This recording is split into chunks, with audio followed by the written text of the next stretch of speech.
Hi, Twobadour. Thank you for wanting to have this conversation with me today about NFTs and collecting NFTs. My pleasure. You are one of the brains and persons behind Metapurse. And to get started, I would like to hear if you can briefly explain what Metapurse is and how you conceived the project. Okay, what Metapurse is a very complicated question because it's changed so much since we conceptualized it first. It started off as a simple experiment in trying to engage with NFTs, and it continues to be so in many ways, but it has evolved. The reason for its existence. Metapurse was, as an entity, was formed in September of 2020, actually. But as an idea, it has existed for quite some time, ever since Metacoven started to collect NFTs way back in 2017. But I would say our rise on deck right now is to create and produce experiences around NFTs. Like Dreamworks, for instance, which not only allow for a showcase for all that is beautiful and interesting in the NFT space, but also create spaces for artists and creators who otherwise would not find such a stage. Yeah, can you briefly explain what Dreamworks is? It's coming up soon, so maybe we should just hear what that is. Sure. Dreamverse is a physical event in New York on the 4th of November. It has two aspects to it. The first is that it is the largest showcase of NFT art in the world in a physical space ever. And the latter half is basically an EDM party headlined by Alesso with opening performances by Machu, Please and Thank You, and RAC. So the reason we did this is because we wanted to remove or sort of transplant NFTs as this virtual abstract idea and place it in the physical world and to see what magic unfolds, basically. So we don't know what will happen when you drop NFTs at this scale in a physical space, especially a cultural nerve center like New York. So we're really excited about what's going to happen. Yeah, that's really interesting because we've been sitting in our homes during COVID and collecting NFTs and talking about it, and suddenly now it begins to open up, and Dreamworks will be one of these projects that presents and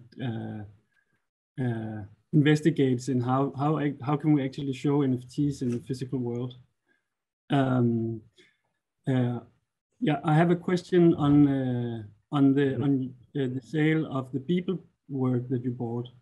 I think Metapurse got worldwide attention by buying this Beeple piece called Everdays, the first 5,000 days, for a sum of $69 million. Yes.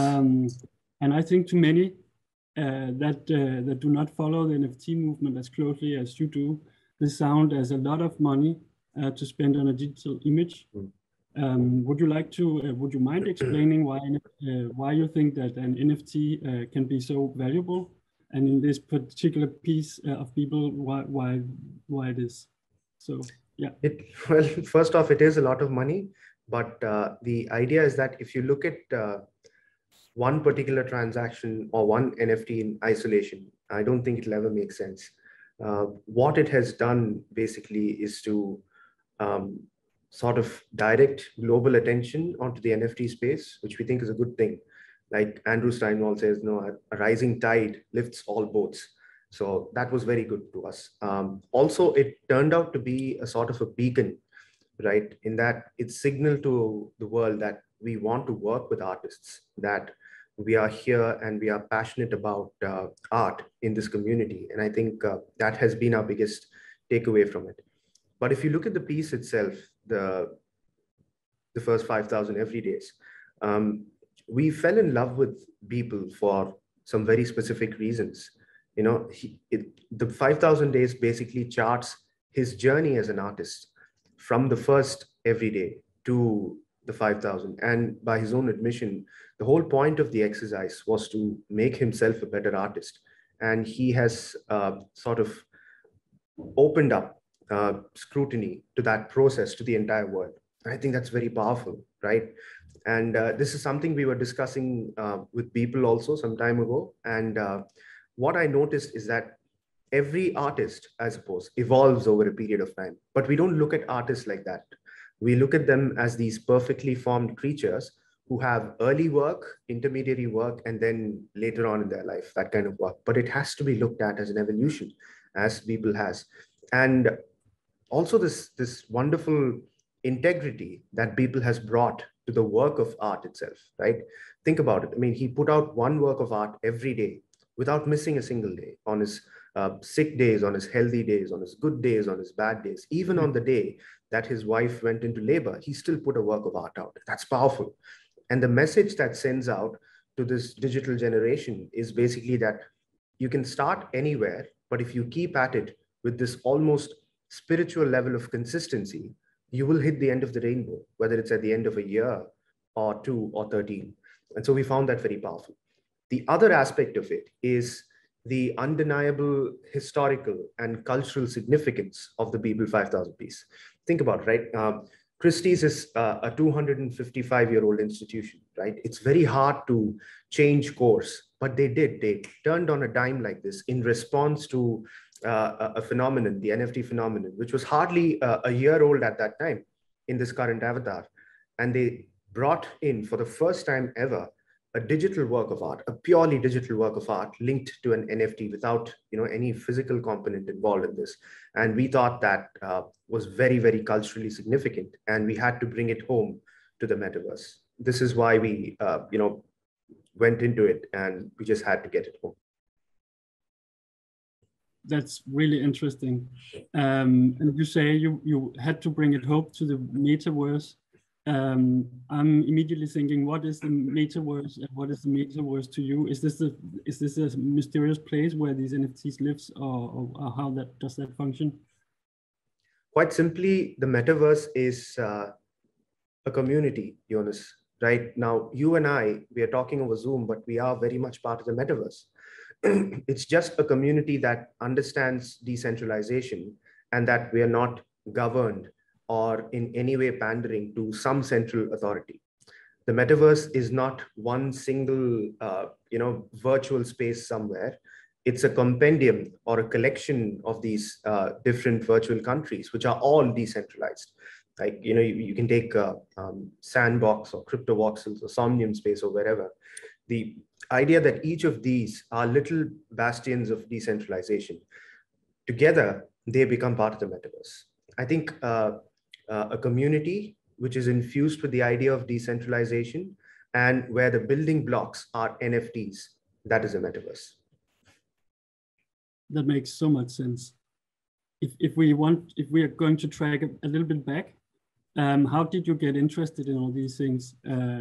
What sparked your interest in NFTs and the metaverse, and why was it so important for you to begin working with these technologies? If I'm allowed to track even further back, it was 2013 when Metacoven discovered the blockchain for the first time, Bitcoin for the first time. He told me about it, but it completely went over my head. I was not able to relate to it. My story might seem like a series of missed opportunities since 2013 until 2020, when I actually found my groove in the space. But it is also very consistent with the power of the NFT space. It's like all of the inflection points in crypto, Jonas, think about it, right? Bitcoin, altcoins, the ICO boom, DeFi and all that. They were oriented towards a very specific community of people. So the coders and experts in playing with financial instruments, right? But the rest of us, artists, creators, communicators, we're all relegated to the sidelines. We didn't have a direct role to play in the crypto space. Mm-hmm. What NFTs have done is to open up those avenues. So for me, at the beginning of the pandemic, when I first, when Metacoven bought First Supper, which is a first work of programmable art, that was my portal into the space. I was mind blown by the fact that crypto could be expressed in color, right, in movement, and not just in graph charts and numbers.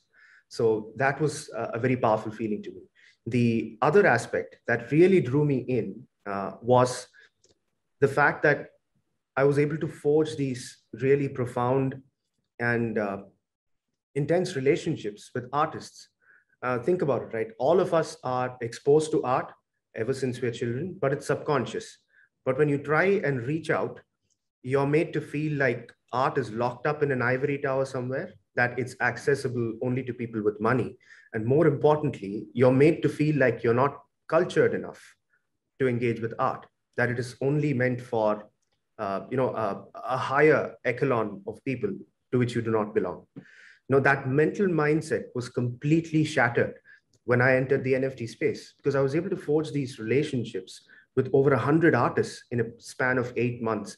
And that completely changed my sense of self. I suddenly felt worthy enough to engage with art. And what we're basically trying to do with Metapurse is not to spread art around or just showcase artists, but to propagate this feeling of self-worth, saying that if you're walking down the street, whoever you are, you're worthy enough to engage with art. Art is not some rare commodity, but it is an essential commodity. Think about it. Art is precious, not because it's some rare metal or mineral, but in the sense that air or water is precious. It's something you can't do without. And that was a very powerful feeling for me. And that's what we're trying to propagate now. Yeah, that makes very much sense, that some of the strong narratives of the decentralization, also what blockchain and NFTs brings, is this democratization of the art. And do you think it will have impacts on the art world that already existed before NFTs? There's at least people are talking that it's kind of hierarchical built, and it's difficult for different actors to know and understand each other. Will this change, do you think? I think it's already having a massive impact on the art world, right? I mean, the Beeple incident itself is an undeniable sort of a blow to conventional art models, right? But beyond that, the reason we see so many artists flocking towards the NFT space is twofold. One, it sort of cuts out all of those degrees of separation between an artist and an art lover or a collector, right? There's no middleman anymore. An artist can directly reach out to an art lover, and that's very powerful. On the other hand, because of blockchain technology, because of smart contracts, it has completely overhauled the conventional economic models around art. Artists had resigned themselves for centuries, for millennia, in fact, that this is an exploitative field, right? I'll give you one example. You're familiar with Lawrence Lee, right? Notorious Gang of One, the NFT artist who does these shamans and stuff. Beautiful artist, but he's 74 years old. He still has to make art for a living, and he's had to do that because he's effectively competing with his younger self. So some of his earlier works of art, which had sold for like $100 or $200, are being sold for 10, 20 times that much. And this artist never gets anything out of it. But now 10% royalties are baked into the system of buying and selling art. And an artist basically does not have to worry about the financial component of his work as much as he would have had to even 5 years ago. I think because of these two reasons, it will have a massive impact. And artists, large and small, are looking towards this space, not just as a new medium of expression, but also a new mental model of how to think about art and art economics. That makes so much sense. One last question. Sure. What do you think NFTs will bring beyond the art? And is that interesting to you? Do you look at NFTs as something that can be used in other sectors than just art? Or yeah, definitely. I mean, at the end of the day, when you really break it down to its bare elements, an NFT is essentially a contract, right? It's a digital contract of ownership. It says this person owns this asset on the blockchain. The difference between that contract and all of the contracts that exist in the world is that an NFT is immutable, in that it cannot be changed or fudged or made to go away or somehow manipulated, and that makes it powerful. So it also lends itself to a variety of other fields. Like it's transformed the art market because it solved the problem of provenance. Where does the art come from? Is it the original work of art to which 80% of the resources in the art world are dedicated in? Same in music, provenance, cutting down the middleman. So in a sense, the most powerful use case for NFTs would be as a capsule for culture, right? So if you want to preserve, say, dying languages, or cultures which are passed down only through oral traditions, NFTs would be the perfect medium for it, right? They would exist as long as the internet exists. Like, you can preserve these things for hundreds of years instead of just as long as a book lasts, or as long as a microfilm lasts. So that would make it a very powerful component. As business cases go, the sky is the limit, seriously, Jonas. As we have seen in the NFT space, they become great vehicles for new technology like artificial intelligence and augmented reality, VR. They become an integral part of supply chain finance because they're able to solve the provenance problem, and through this one, they're able to infuse themselves into IoT technology, for instance. And we are at the cutting edge of technology, and NFTs have made each of these industries potentially better. So I do see a lot of potential there, but art is the obvious and first use case, art and culture and music, basically, because, and I think I won't take too much of your time, is that what we're going through is basically a renaissance. The second one, right? The first one was confined to Europe for the most part, but this one has global reach and implications.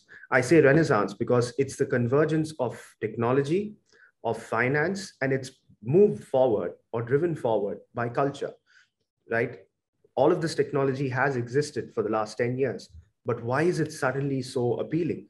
Why does it have such mass recall and appeal? It's because it's driven forward by culture, and communities converge around culture.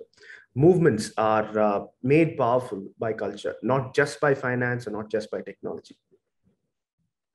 That's a really interesting point. So what you're saying is we will see, as I understand Renaissance, we will see this NFT art movement bloom into some new shapes, forms, artistic expressions will change? Or is it more like other people will collect art than normally would do? Or how do you envision this Renaissance? Oh, it will definitely morph and change and evolve.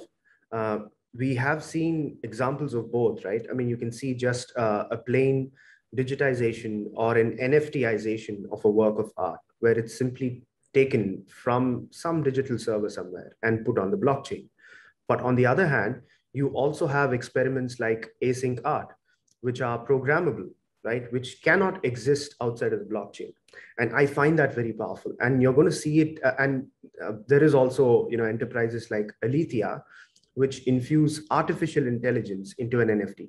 So if you have a CryptoPunk or even a plot of land or something, you can converse with it now because it's got GPT-3 artificial intelligence. So the way we create art, store art, transact with art, and experience art are going to undergo a massive transformation. And I can't wait to see it happen. Super, fantastic.